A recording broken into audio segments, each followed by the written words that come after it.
I guess he can't be practical all the time.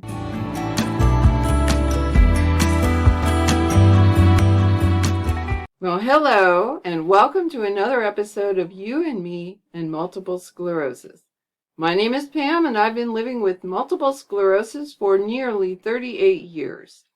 And I've been sharing on this channel some of the insights that I've come to, some of the information that I've researched, in hopes that this will be of help to you and hopefully interesting as well. Well, last time I did a video, I talked about how important it was for those of us with MS to find practical solutions to accomplish what we need to get done in a day.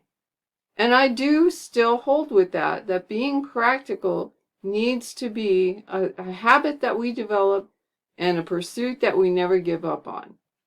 But I also came to realize that being practical all the time is not the best way to live a full life and let things into your life that can bring you really a lot of joy and fulfillment that you might have missed otherwise. All that by way of saying, we got a dog. A year ago, the dog that we'd had for 16 years, Tucker, passed away at the ripe old age of 17. He had had a very happy life. We'd enjoyed him very much, and when he passed, both of us are not exactly spring chickens anymore. I've got MS, my husband's in his 70s. We thought perhaps we might not ever have another pet.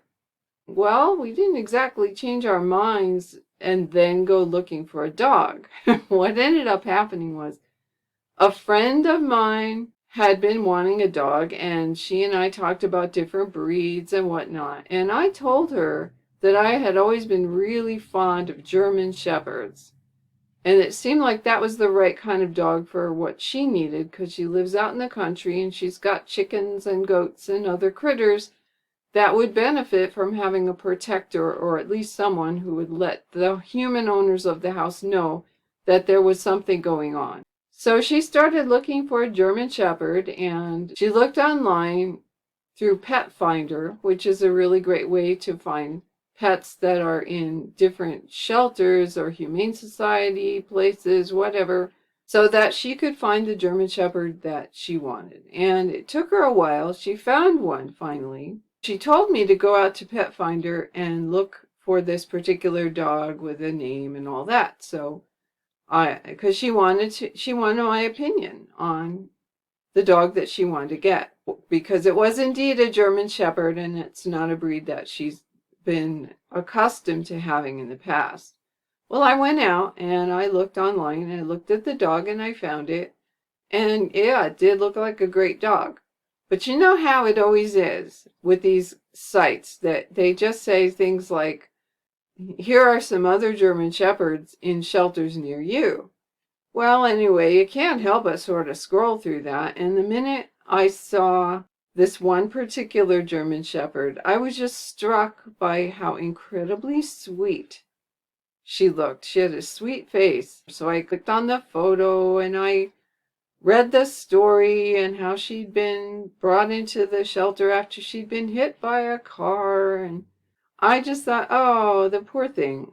I showed my husband, thinking that he would just roll his eyes like he has a tendency to do and just say, no, we're not getting a pet, so just never mind. Because I wasn't really, at that point, sure that I even wanted a pet.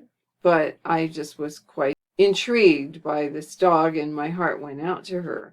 But it was interesting to me that when I showed my husband the photo and we looked at the little story, that he, instead of saying, you know, you're being silly, he said, we should go see her. We should go check her out.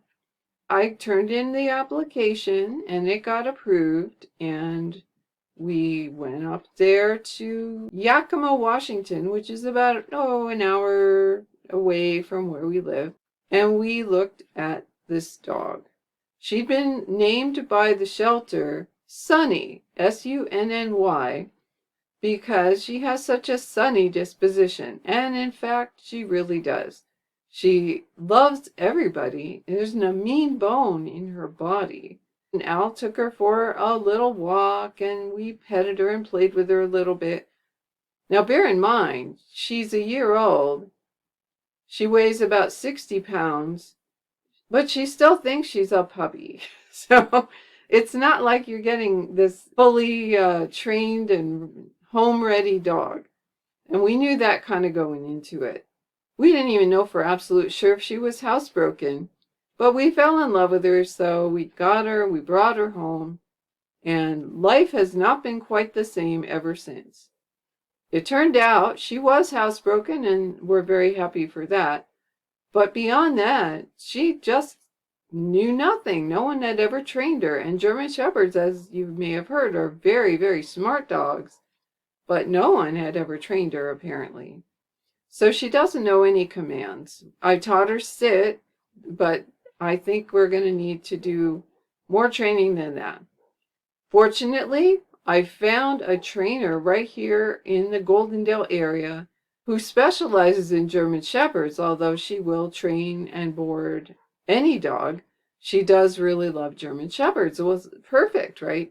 So I talked to her, and we're going to be bringing Sunny up there for her to get together and hopefully do a little training. It really has changed our daily life, and not all of it is easy, I will say, because I'm the kind of person that really does not like clutter and disorder.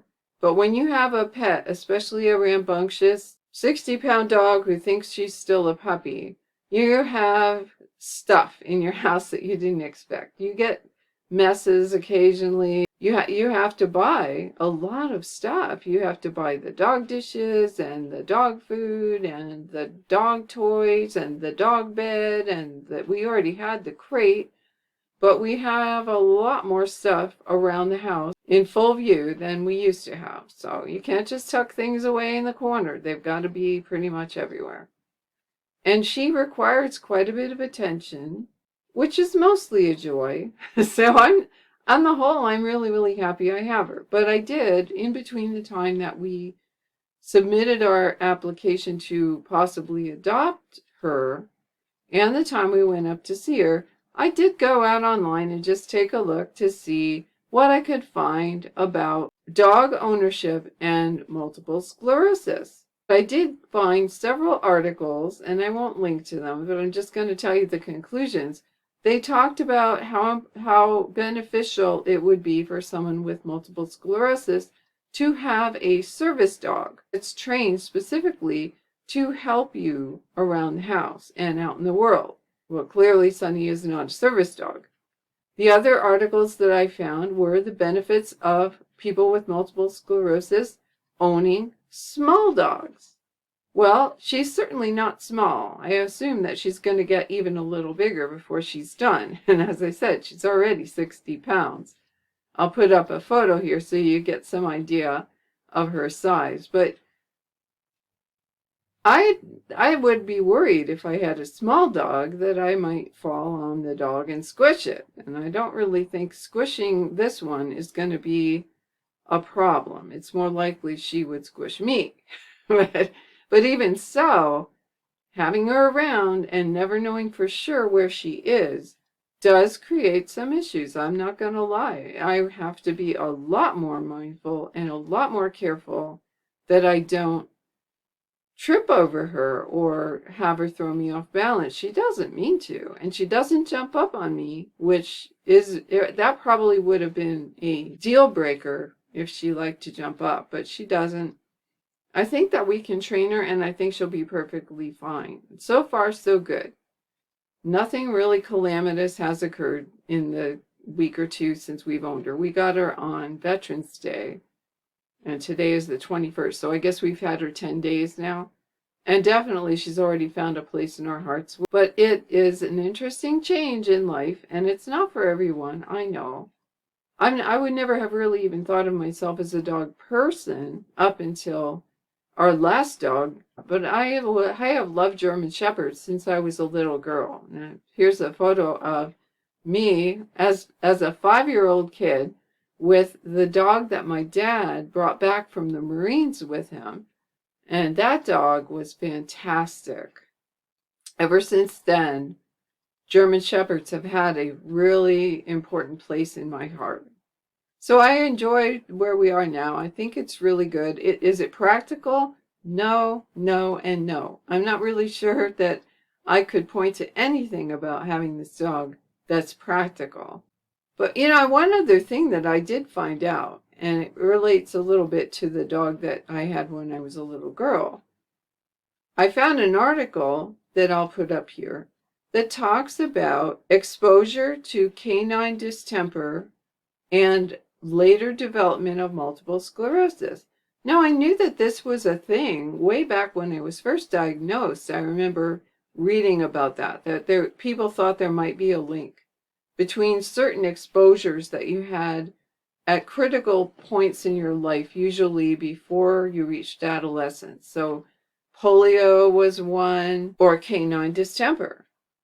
And I knew that my dog that I had when I was a little girl, my dad's dog really, but I felt like he was mine too. He died, unfortunately, of canine distemper. And I am quite sure there's no way I could have avoided being exposed to that, because I was always playing with him and romping around and hugging him and everything else. So no doubt I was exposed to canine distemper. But why don't we just take a really quick look at this article so that you can see what they're saying, and the fact that this research is not even all that old. So the authors were investigating canine distemper virus as an agent in multiple sclerosis, and it says here, elevated anti-CDV levels were previously found in the sera from MS patients compared with controls, and so they investigated whether there was a connection.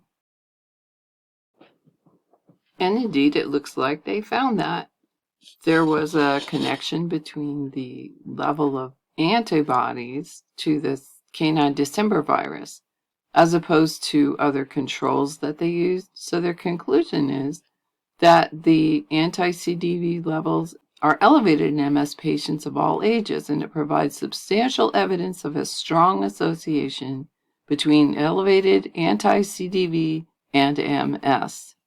Well, I won't have to worry about that now. I already have multiple sclerosis, and Sunny's already had her shots, so we're not going to have any more of that sort of problem. But it got me thinking, and I'm going to look into this a little bit more, because as you know from other videos I've made, Dr. Gavin Giovannoni and others have been really interested in the connection between Epstein-Barr virus and later development of multiple sclerosis. And I know that distemper is also a virus. I'd be curious to know if those are similar in any way, that there's something about that particular virus that will possibly lead to multiple sclerosis later on. I will let you know if I find out anything. But at any rate, I am enjoying having a dog again, even though, as I said, this is hardly practical. And I'll keep you posted. But in the meantime, I hope you find something impractical too that brings you joy that you wouldn't necessarily have gotten from having the most organized home or having all the right tools to do all the right jobs. Because there's a lot of joy in the unexpected as well as the expected. So take really good care of yourself. And happy Thanksgiving, by the way. We're only a couple of days from it. So happy Thanksgiving. I hope that you're going to be getting together with family or friends and that you will really, really enjoy the day. It's one of my favorite holidays. And try as they might, they haven't done as much to commercialize it as other holidays. So I really have come to enjoy it. I think of it as a time to reconnect with the people I love. Take really good care of yourself then. And I will see you again in my next video.